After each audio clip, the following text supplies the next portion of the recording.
Welcome friends, পাসপোর্টের মতো কড়াকড়ি এবার আধার ভেরিফিকেশনে লাগবে 6 মাস। নয়া নিয়ম ইউআইডিএআই এর। আপনারও কি আধার কার্ড আছে বা নতুন আধার কার্ড বানানোর পরিকল্পনা করছেন? তাহলে শুধুমাত্র আপনার জন্য যে কোনো কাজের ক্ষেত্রে আধার কার্ড একটি গুরুত্বপূর্ণ নথি। আমাদের কাছে বিভিন্ন ধরনের কার্ড থাকে যা বিভিন্ন ধরনের কাজে লাগে, কিন্তু সেগুলির সব থেকে বেশি গুরুত্বপূর্ণ হলো আধার কার্ড। এবার এই আধার কার্ড নিয়ে প্রকাশ্যে এলো বড় খবর, যা শুনে আপনাদেরও চোখ কপালে উঠে যেতে পারে।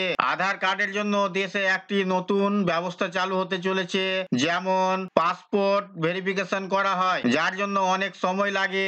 একইভাবে আধার কার্ড যাচাইয়ের জন্যও এবার আপনাকে দীর্ঘ অপেক্ষা করতে হতে পারে। নতুন বছর থেকে এসডিএম স্তরের আধিকারিকদের কাছ থেকে অনুমতি পেলেই আধার কার্ডের ভেরিফিকেশন বিবেচনা করা হবে, এরপরে ইস্যু করা হবে। বর্তমানে যাচাইকরণটি unique identification authority of India UIDAI এর দ্বারা করা হয়। উত্তরপ্রদেশে এই নতুন প্রক্রিয়া চালু করা হয়েছে।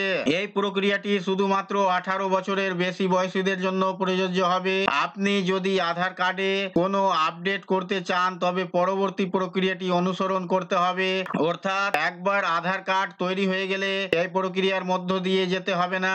আধার কার্ড তৈরির জন্য ব্যবস্থা চালু হওয়ার পরে নতুন আধার ইস্যু করতে 6 মাস সময় লাগতে পারে। তখন কোনো ব্যক্তি আধার কার্ডের জন্য আবেদন করবেন, তারপরে ইউআইডিএআই ডেটা চেক করবে। পোর্টালে প্রাপ্ত আবেদনগুলি এসডিএম দ্বারা যাচাই করা হবে। যাচাই বাছাইয়ে কাগজপত্র বা তথ্য ভুল বা সন্দেহজনক প্রমাণিত হলে এই প্রক্রিয়া বাস্তবায়নের পিছনে মূল উদ্দেশ্য হলো দেশে আধার কার্ড থেকে জালিয়াতি রোধ করা।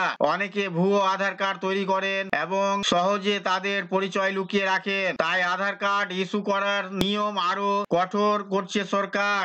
এই ছিল বন্ধুরা আজকের এই ভিডিও আপনাদের জন্য। আশা করছি ভিডিও আপনাদের কাছে খুব তথ্যমূলক। ভিডিও ভালো লাগলে অবশ্যই লাইক করবেন, শেয়ার করে আপনার সকল বন্ধুদের সাহায্য করবেন, আর চ্যানেলটিতে নতুন হলে সাবস্ক্রাইব করে পাশে থাকা বেল আইকনে ক্লিক করবেন। আবার দেখা হবে পরবর্তী ভিডিওতে।